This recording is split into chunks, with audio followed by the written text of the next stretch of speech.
نماز کے کسی بھی رکن میں 3 بار کھجانے سے نماز ٹوٹ جاتی ہے۔ مثال کے طور پر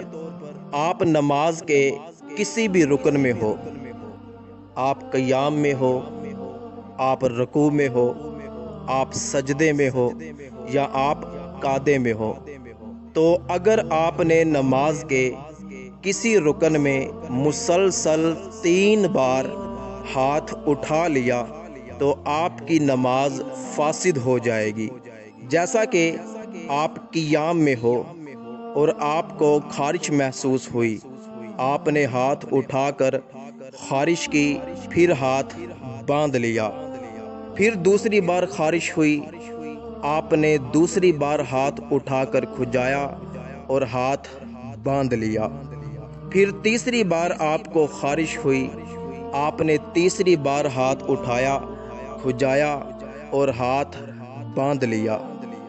لیکن جیسے ہی آپ نے تیسری بار خارش کرنے کے لیے ہاتھ اٹھایا، آپ کی فوراً نماز ٹوٹ گئی۔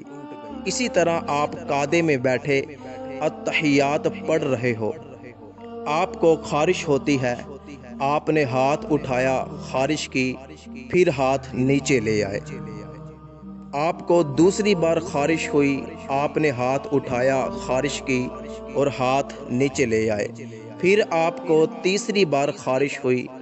آپ نے ہاتھ اٹھایا، خارش کی، ہاتھ نیچے لے آئے۔